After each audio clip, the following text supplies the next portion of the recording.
আসসালামু আলাইকুম গাইস, আপনারা সবাই কেমন আছেন? আশা করি আপনারা সবাই ভালো আছেন। আলহামদুলিল্লাহ আমিও ভালো আছি। ছোট্ট একটা ব্লগ নিয়ে চলে আসলাম ফেসবুক। এই প্রথম আমার ব্লগ দেওয়া।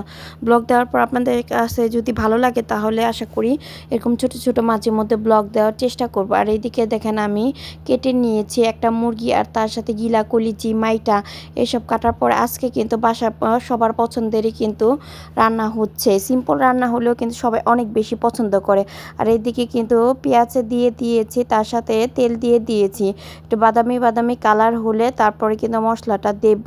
আর আজকে কিন্তু ভুনা খিচুড়ি রান্না করছি সবার পছন্দের। এটা ভাজা হয়ে আসলে দিয়ে দিলাম আদা রসুন বাটা, তারপরে গরম মশলা, জয়তান জয়ত্রী সব কিছু ব্লেন্ডার করা। তো ওইখান থেকে দিয়ে দিলাম গুঁড়া মশলার মধ্যে দিচ্ছি মরিচ গুঁড়া, হলুদের গুঁড়া। পরিমাণে বেশি রান্না হচ্ছে তাই পরিমাণটা বলতে পারলাম না। তো দ্রুতই কিন্তু রান্না করছি। আর এইসব খাবার কিন্তু গরম গরম খেতে হয়। দিয়ে দিলাম ধনিয়া গুঁড়া আর সাথে জিরা গুঁড়া। আর আজকে কিন্তু খিচুড়িটা রান্না করা হবে ভাতের চাল এবং পোড়া চাল মিক্স করে। এভাবে অবশ্যই কিন্তু রান্না করে খেয়ে দেখবেন। এই খিচুড়িটার প্রেমে পড়ে যাবে বাসার সবাই।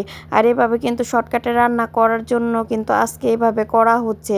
আর বেশ ভালোভাবে একটু পানি দিয়ে কষানোর পরেই কিন্তু দিয়ে দিচ্ছি মাংসগুলো। দেওয়ার পরে এখানে ঢেকে রাখবো হাই আঁচে 5 মিনিট। 5 মিনিট পর এখানে আঁচটা কমিয়ে দিয়ে লো আঁচে কিন্তু ঢেকে ঢেকে আর বারবার নাড়াচাড়া দিয়ে কিন্তু কষিয়ে নিতে হবে। এই যে এখানে কষানো হয়ে গেছে।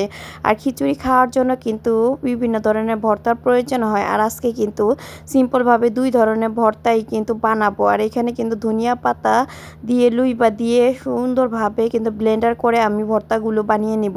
আর এইদিকে কিন্তু আমি আমগুলো কেটে নিচ্ছি। আচার বানানোর ইচ্ছা ছিল শাশুড়ি মার, কিন্তু পেকে গেছে তাই সে ছিলে দিয়েছে আর আমি এখানে কেটে নিচ্ছিলাম। ভর্তা খাওয়া হবে বিকালে তাই। আর এদিকে কিন্তু শাশুড়ি মা খিচুড়িটা রান্না করে নিয়েছে পরিমাণে বেশি দেখে শাশুড়ি মা এখানে খিচুড়িটা রান্না করে নিয়েছে। আর সবাই বাসায় ছিল বলে সবাই একসঙ্গে কিন্তু খেতে বসে গেছি। আল্লাহ হাফেজ।